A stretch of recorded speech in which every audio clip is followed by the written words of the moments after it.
श्री शिवाय नमस्तो भयम। दोस्तों, जैसा कि आप सभी लोग जानते हैं कि 18 जनवरी 2026 यानी रविवार को पड़ रही है माघ महीने की मौनी अमावस्या तिथि, जो बहुत ही खास है। और दोस्तों, ये वो तिथि है जो कि माघ महीने में रविवार को पड़ रही है। दोस्तों, इसी दिन किया जाने वाला पंडित जी द्वारा बताया गया एक लाल फूल और एक सफेद फूल वाले उपाय आप लोगों को जरूर करना चाहिए, क्योंकि दोस्तों ये एक ऐसा उपाय है जो कि हर दिन नहीं किया जाता। माघ महीने में जो रविवार की मौनी अमावस्या तिथि आती है उसी दिन किया जाता है। अगर आप लोगों ने इस उपाय को नहीं किया है या किसी कारणवश नहीं कर पाए हो तो इस माघ रविवार मौनी अमावस्या तिथि के दिन इस उपाय से मत चूकना। दोस्तों देखिए, यह दिन इतना खास होता है, इतना महत्वपूर्ण होता है। देखा गया है कभी कभी बड़े बड़े पूजा पाठ अनुष्ठान से जो मनोकामना पूर्ण नहीं होती है, वह माघ रविवार के दिन एक छोटे से करने से ही आपकी मनोकामना पूर्ण हो जाती है। और बहुत सारे लोगों ने इस उपाय को किया भी है और उनको इस उपाय को करने का फल भी जरूर मिला है। अगर आप लोग भी इस उपाय को इस रविवार के दिन करना चाहते हैं तो आप इस उपाय को पहले अच्छे से समझ लेना, सुन लेना, उसके बाद करना। आपको इस उपाय का फल जरूर मिलेगा, आपकी सभी मनोकामनाएं पूरी हो जाएंगी। दोस्तों, हम आपको यहाँ पर बता दें कि ये जो एक लाल फूल और एक सफेद फूल वाले उपाय है, ये उपाय पंडित जी ने अपनी अभी की सीहोर की कथा में ही बताया है। उपाय को करने से आपके घर में चाहे किसी भी प्रकार की दुख और समस्या क्यों ना चल रही हो, आपको उसका कारण भी नहीं पता है कि भाई यह समस्या किस कारण से चल रही है, उसका कुछ भी कारण हो सकता है, जैसे पितृदोष हो सकता है, काला सर्प दोष हो सकता है, या किसी भी तरह का मंगल दोष भी हो सकता है, और भी बहुत तरह के दोष होते हैं, कुछ भी हो सकता है। पर आपको इस उपाय को करने के लिए अपने दोष को पता लगाने की भी जरूरत है। आपके घर में किस कारण से इतनी दुख और परेशानी आ रही है वो भी आपको पता लगाने की जरूरत नहीं है। बस रविवार को मौनी अमावस्या तिथि के दिन इस उपाय को कर लेना है, क्योंकि इसी एकमात्र उपाय को करने से आपके पूरे घर परिवार में सुख और शांति हो जाएगी। आपके घर में अच्छे अच्छे काम होने लगेंगे, आपकी जो भी मनोकामना होगी वो भी धीरे धीरे करके पूर्ण होना शुरू हो जाएगी। अब हम समझते हैं इस एक लाल फूल और एक सफेद फूल वाले उपाय को आपको करना कैसे है, किसको करना है, किस करना है और कैसे करना है। देखो, उपाय बिल्कुल आसान है, बस समझने वाली बात है, ध्यान से समझिए। उसके बाद ही आप लोग जो है इस उपाय को जरूर कीजिएगा। सबसे पहली चीज हम लोग ये समझते हैं कि इस एक लाल फूल और एक सफेद फूल वाले उपाय को इस आने वाली रविवार मौनी अमावस्या तिथि के दिन किसको करना है। तो देखिए, इस उपाय को घर के सभी सदस्यों को करने की बिल्कुल भी जरूरत नहीं है। घर में से कोई एक मुख्य बड़ा सदस्य इस उपाय को करेगा तो उस घर परिवार के सभी सदस्यों को इस उपाय को करने का फल मिल जाएगा। पर वो बड़ा सदस्य कौन होगा, कौन व्यक्ति इस उपाय को करेगा, तो यहां पर देखिए हम आपको बता दें, घर की जो बड़ी माताएं बहनें होंगी, घर की बड़ी माताओं बहनों में से कोई भी एक माता बहन इस वाले उपाय को कर सकती है। अपने पूरे घर परिवार के लिए घर में सभी सदस्यों को इस उपाय को करने की जरूरत नहीं है। मात्र घर की जो माताएं बहनें हैं उनमें से कोई भी एक माता बहन इस वाले उपाय को करेगी तो उसके घर परिवार के पूरे सदस्यों को इस उपाय का फल मिलेगा। अगर किसी कारणवश माताएं बहनें घर में उपस्थित ना हो या वो इस उपाय को ना कर रही हो, कुछ दिक्कत हो, तो भाई उस जगह पर फिर घर का कोई बड़ा व्यक्ति भी इस उपाय को कर सकता है। माताओं बहनों के कहने का मतलब यह था कि माताएं बहनें घर की लक्ष्मी होती हैं। जब घर की लक्ष्मी कोई उपाय करती है तो निश्चित ही भगवान शिव जी जल्दी प्रसन्न होते हैं और उपाय का फल में बहुत जल्दी और बहुत बड़ा करके भी यहां पर देते हैं। तो आप लोग ये बात समझ गए होंगे। अब हम ये बात समझते हैं कि इस वाले उपाय को हमें करना किस समय है। एक लाल फूल और एक सफेद फूल वाले उपाय को हमें मौनी अमावस्या तिथि के दिन करना की समय है। तो देखिए, इस उपाय को करने का जो समय है, सुबह का समय भी है और शाम का समय भी है। अब देखिए, यहां पर हम मुख्य रूप से सुबह का समय नहीं बोलेंगे, क्योंकि देखिए ये जो मौनी अमावस्या तिथि है, और आप सभी लोग जानते हैं रविवार मौनी अमावस्या तिथि के दिन का प्रदोष काल का मतलब शाम का जो समय होता है ना, इस दिन भगवान शिव जी का सबसे प्रिय दिन होता है। तो आप लोग इसे एक लाल फूल एक सफेद फूल वाले उपाय को सुबह के समय भी कर सकते हो और शाम के समय प्रदोष काल में भी कर सकते हो। सुबह के समय अगर कर रहे हो तो 10 या फिर 11 बजे तक भी अगर उपाय करोगे तो भी आपको उपाय का फल मिलेगा। वही अगर शाम के समय कर रहे हो तो इस दिन जरूर शाम के समय का ध्यान रखना कि शाम के 6 बजे से लेकर 7 बजे के बीच में अगर आप इस उपाय को कर सकते हो तो बिल्कुल कर लेना, पूरी कोशिश करना। पर अगर किसी कारणवश इस समय के बीच में ना कर पाओ तो रात 8 बजे तक भी अगर आप उपाय को करोगे तो आपको उपाय का फल जरूर मिलेगा। ये बात आपको समझ आ गई कि आप इस उपाय को सुबह और शाम दोनों समय कर सकते हो। मतलब करना आपको एक ही समय है, घर में से किसी एक ही बड़े व्यक्ति को करना है, एक ही बार इस उपाय को करना है, दोनों समय नहीं करना है। आपको जो समय अच्छा लगे आप उस समय पर इस वाले उपाय को कर सकते हैं। तो चलिए जानते हैं इन विशेष उपायों के बारे में। लेकिन उससे पहले जो भी मेरे भाई मेरी प्यारी बहनें आज चैनल पर पहली बार आए हैं या मेरी आवाज आज पहली बार सुन रहे हैं, अगर आप भी महादेव के सच्चे भक्त हैं तो वीडियो को लाइक और चैनल को सब्सक्राइब जरूर कर लें और कमेंट बॉक्स में लिखें हर हर महादेव। देखो अब सबसे पहली बात आती है कि इस उपाय को हमें करना किस लिए है। जैसा कि हमने अभी आपसे बोला कि इस उपाय को करने के बाद आपके जीवन में बहुत सारी खुशियां आएंगी, आपकी मनोकामनाएं पूर्ण होंगी, आपकी धन की समस्या दूर होगी, आपकी पैसों की समस्या दूर होगी। अब देखिए, अगर आप लोग सोच रहे हो कि भाई हमें अपना घर बनाना है पर घर बनाने के लिए पैसा नहीं है, हमें गाड़ी लेना है पर गाड़ी लेने के लिए पैसा नहीं है, हमें जमीन लेना है पर जमीन के लिए पैसों की कमी पड़ रही है, अगर ऐसी ही दिक्कत परेशानी या किसी भी तरह की धन से जुड़ी हुई समस्या या पैसों से जुड़ी हुई समस्या अगर आपके जीवन में चल रही है तो ये उपाय निश्चित ही आपके जीवन में मतलब बहुत सारे फल लाकर दे सकता है।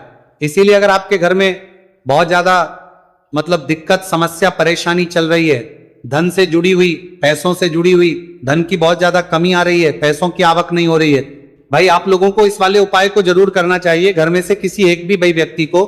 अब इस उपाय में करना क्या है वो सबसे पहले हम लोग जान लेते हैं। उपाय की सामग्री हम लोग सबसे पहले जानते हैं कि इस उपाय में किस किस चीज की आवश्यकता पड़ेगी। तो देखिए, उपाय का नाम तो एक लाल फूल और एक सफेद फूल वाला उपाय है, पर इस उपाय में कुल मिलाकर 4 सामग्री हमें लगने वाली, जो कि पंडित जी ने खुद सीहोर वाली कथा में बताया है। और जो हम आपको उपाय बताते हैं वो पंडित जी द्वारा बताए गए होते हैं, अलग से हम कुछ भी नहीं बताते। तो यहां पर हम लोग समझते हैं कि इस उपाय की सामग्री क्या है। तो देखो, उपाय की जो सामग्री है वो 4 सामग्री है, जिसमें से सबसे पहली सामग्री है एक बेलपत्र। देखो बेलपत्र क्या होती है, बेलपत्र जो शिव की शिवलिंग पर चढ़ती है। दूसरी चीज है एक शमी पत्र, शमी पर शिवलिंग पर ही चढ़ता है। तीसरी चीज है दोस्तों एक लाल फूल, उपाय का नाम है, तो एक यहां पर आपको लाल फूल लेना है। अब ये लाल फूल कौन सा लेना है, देखो शिवलिंग के ऊपर जो लाल फूल चढ़ता हो उनमें से कोई भी एक लाल फूल पसंद कर लेना और वो कहीं से तोड़कर या कहीं से खरीद कर लेकर आना और उस लाल फूल को उपाय में प्रयोग कर लेना। उसके बाद में एक सफेद फूल, सफेद फूल का विशेष रूप से ध्यान रखना, जो सफेद फूल शिवलिंग पर चढ़ता हो सिर्फ वही सफेद फूल लेकर आना, इसके अलावा कुछ मत लेकर आना, लेकिन केतकी का मत लेना। तो एक एक मात्रा में ही आपको ये चारों सामग्री चाहिए, एक बेलपत्र, एक शमी पत्र, एक लाल फूल और एक सफेद फूल। ये चारों सामग्री आप लोग तैयार करके रख लें। प्रदोष काल में या सुबह के समय जब भी आप इस उपाय को कर रहे हैं, जैसे ही आपके उपाय की सामग्री तैयार हो जाती है तो क्या हम सीधा उपाय को करने के लिए इन चारों सामग्री को उपाय करने के लिए जा सकते हैं? नहीं। तो यहां पर आपको इस बात का ध्यान रखना है कि हम भगवान शिव जी को प्रसन्न करने के लिए तो जा रहे हैं, हम अपनी मनोकामना को पूर्ण करवाने के लिए तो जा रहे हैं, पर हमें यह दर्शाना बिल्कुल भी नहीं है कि हम सिर्फ अपने फायदे के लिए भगवान शिव जी के मंदिर में आए हैं।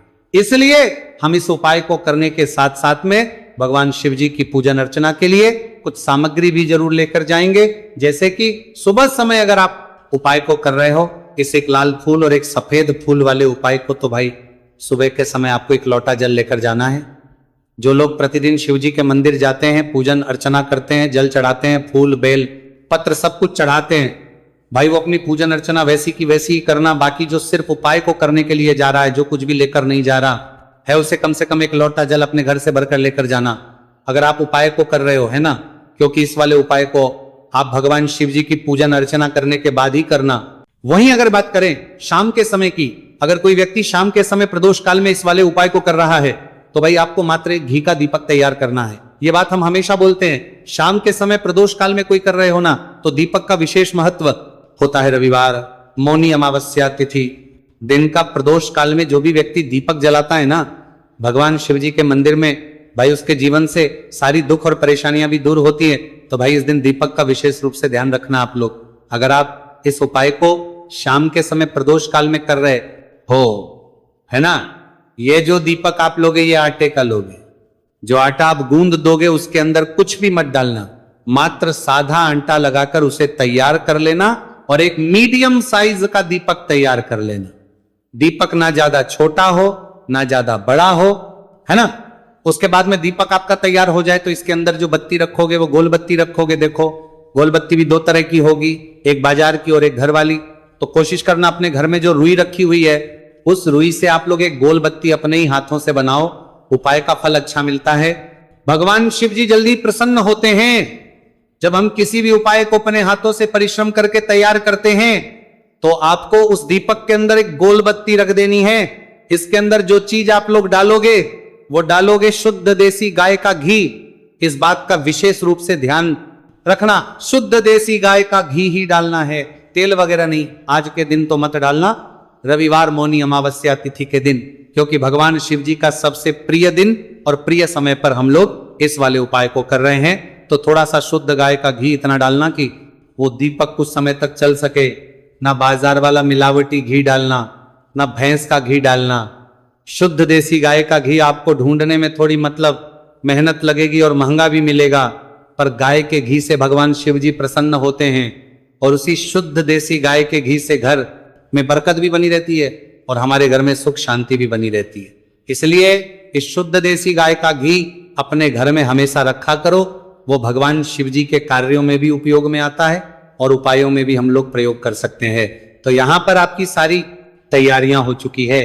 उपाय को करते समय शुद्धता का विशेष रूप से ध्यान रखिएगा। सुबह कर रहे हो तो भाई सुबह तो आपको स्नान करना ही करना है, बाकी शाम को कर रहे हो तो शाम को मात्र हाथ मुंह धोकर भी आप लोग इस वाले उपाय को कर सकते हो, कोई दिक्कत वाली बात नहीं है भाई। उपाय की पूरी सामग्री तैयार कर और पूजन सामग्री लेकर आपको भगवान शिव जी के मंदिर पहुंचना है, जो आपके घर के पास में हो, जहां पर शिवलिंग विराजित हो, शिवालय हो, वहां पर आप लोगों को पहुंचना है। और जैसे ही आप भगवान शिव जी के मंदिर में पहुंचते हो वहां जाकर ही उपाय शुरू नहीं करना है। पहले आपको भगवान शिव जी की पूजन अर्चना करना है। पूजन अर्चना कैसे करोगे? सुबह के समय गए हो तो एक लोटा जल वगैरह जो भी पूजन सामग्री लेकर गए हो, उससे पहले पूजन सामग्री आप लोग पूजन भगवान शिव जी की कर लो। जो व्यक्ति सिर्फ एक लोटा जल लेकर गए हैं वो शिव जी के शिवलिंग पर मात्र एक लोटा जल एक धारा से धीरे धीरे करके चढ़ा लो। अपनी पूजन अर्चना आप लोग जो है पूरी कर लो पहले। उसी के बाद अगर आप शाम के समय कर रहे हो तो पहले जाकर बैठना है। भगवान शिव जी के शिवलिंग के पास में आप जो दीपक तैयार करके लेकर आए हो उस दीपक को पहले जलाना है। ये जो दीपक आप लोग जलाओगे ना, ये किसी और की माचिस से मत जला, अपनी ही माचिस अपने ही घर से लेकर आना और इस दीपक को अपने ही माचिस से जलाना। अगर आपने मंदिर की माचिस या किसी और की माचिस ले ली, इस उपाय को करने में इस उपाय का फल उस व्यक्ति को भी बहुत मिल जाएगा। इस बात का ध्यान रखना, अपने घर से अपनी ही माचिस लेकर जाना और इस दीपक को जलाना। दीपक को जलाने के बाद भगवान शिव जी की शिवलिंग के पास में रख देना। शिवलिंग के इतना पास में मत रखना कि शिव जी को आंच लगे, थोड़ी सी दूरी बनाकर ही जो है इस दीपक को शिवलिंग के पास में आप लोग रख दीजिएगा। अब जैसे ही आपकी पूजन अर्चना हो जाती है, भगवान शिव जी के शिवलिंग के सामने या आसपास कहीं पर भी बैठ जाइए उपाय को करने के लिए। और उपाय को करने से पहले आप लोग अपनी वो चारों पूजन सामग्री निकाल लीजिए। उपाय की जो सामग्री है वो निकाल लीजिए और भगवान शिव जी के शिवलिंग के ऊपर एक माता अशोक सुंदरी जी का स्थान देख लीजिए। माता सुंदर जी का जो स्थान होता है वो जलाधारी के ऊपर होता है, जलाधारी के बिल्कुल बीचों बीच में होता है। आप लोगों ने देखा भी होगा शिवलिंग की जलाधारी होती है, जलाधारी के बिल्कुल बीचों बीच का जो स्थान होगा वो माता अशोक सुंदर जी का स्थान होगा, क्योंकि यहीं पर हमें ये जो है उपाय को करना है। सबसे पहली चीज अब हम उपाय को करना शुरू करते हैं। आप सबसे पहले अपनी एक बेलपत्र उठा लो। एक बेलपत्र को आपको माता अशोक सुंदरी जी वाले स्थान पर सबसे पहले समर्पित करना है। बेलपत्र की डंडी का मुख होगा जलाधारी की तरफ, जहां से जल बहता है और नीचे गिरता है, और बीच वाली बड़ी पत्ती का मुख शिवलिंग की तरफ होगा। इस तरीके से आपको इस बेलपत्र को माता अशोक सुंदरी जी वाले स्थान पर समर्पित कर देना है। उसके बाद में अपनी एक शमी पत्र उठा लो जो आप उपाय के लिए लेकर आए हुए हो। शमी पत्र को उठाकर शमी पत्र की भी जो डंडी का भाग होगा वो जल की तरफ करके, जहां से जल बहता है नीचे गिरता है उस तरफ करके, और पत्ती वाला भाग शिवलिंग की तरफ करके इस शमी पत्र को भी उस बेल पत्र के ऊपर आपको समर्पित कर देना है। समर्पित करने के बाद अब आप ले लो अपना एक लाल फूल जो आप उपाय को करने के लिए लेकर आए हुए हो। इस लाल फूल का जो खिला हुआ भाग होगा, चाहे वो गुलाब का फूल हो, चाहे कोई सा फूल जो शिवलिंग पर चढ़ता हो, भाई उस फूल का जो खिला हुआ भाग होगा वो शिवलिंग की तरफ होगा।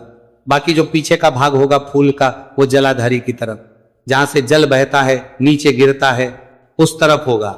और आखिरी में आपका जो एक सफेद फूल बचा हुआ है, इस सफेद फूल को भी आपको लेना है और सफेद फूल का जो खिला हुआ भाग होगा वो शिवलिंग की तरफ होगा, जहां पर शिवलिंग रखा हुआ है उस तरफ होगा, और डंडी का भाग जलाधारी के पीछे की तरफ हो जाएगा। मतलब जो जहां से जल बहता है और नीचे गिरता है, जब आप एक बेलपत्र, एक शमी पत्र और एक लाल फूल, एक सफेद फूल चढ़ा रहे हो, तो उस समय आप लोगों को कांता भगवान या कांता चक्र का नाम लेते हुए ही जो है इस उपाय को करना है, और भगवान शिवजी और नारायण जी का स्मरण करते हुए ही इस उपाय को आपको करना है।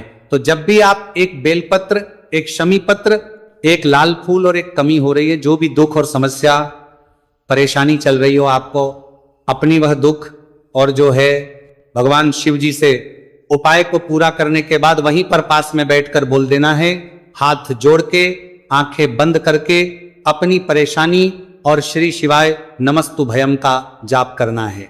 दोस्तों, आज हमने इस वीडियो में कुछ उपाय बताए हैं जो आपको करने हैं। अगर आपको वीडियो अच्छी लगी हो तो वीडियो को 1 लाइक और चैनल को सब्सक्राइब जरूर करें। हर हर महादेव।